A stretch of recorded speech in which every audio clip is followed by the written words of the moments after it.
Hello, my name is Christine, and I run a vintage shop called Prima Treasures on Etsy. Today, I wanted to talk to you about old cell phones. Um, in the last 5 years or so, there's been kind of a resurgence of interest in old technology from the 80s and 90s, and old cell phones have definitely been a part of that, let's call it nostalgia wave.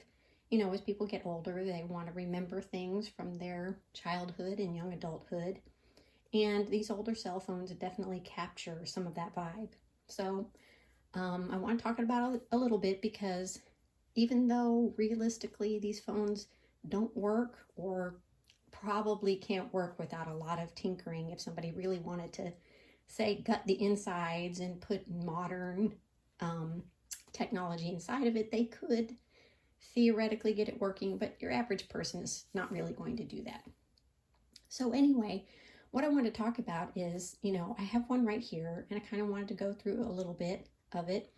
And essentially, in this particular case, I feel like this is a pretty good example because what you've got here is you've got the original box that it came in, which is kind of fun. And then we open it up and we see that it also has an original owner's manual, which is pretty cool. It's got the little carry case that went on it, leather, and it's got little belt clip and this handle if you wanted to use that. And then in here you also have what is clearly quite a large, let's say, brick-esque phone. Now, my research suggests that this model was made in the, let's say, mid to late 1990s. It's a Nokia. It's got, these kind of rubbery hard buttons that you push to dial. And it should have had a charger in here. This one did not come with the charger. So in this case, this is definitely going to be a display only piece.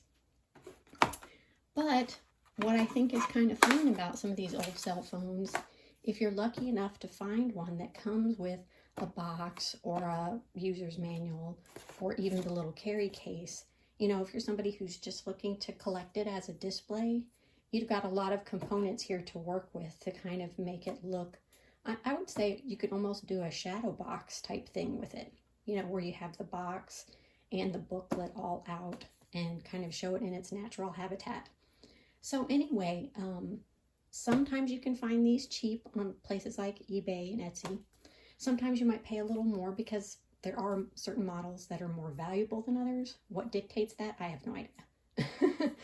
But, if you just want something that has the retro look and you're not super picky about the particular model or brand in question, I've been picking these up at the occasional estate sale, and they can generally be had for less than $20, depending on, basically the person running the estate sale, what their level of value is for this thing. I mean, you can always run into a scenario where an estate sale company knows that people are seeking out old cell phones and therefore puts a premium price on it. But don't forget that you can always go on the last day where they will often slash prices in half, and then something that you thought was maybe a little too high on the first day, if you come back at the last day, you can pick it up for half the price. Anyway, I hope this gives you some helpful information, possibly some ideas for Christmas gifts if you know someone who's a vintage technology buff. And I appreciate you watching. Thank you.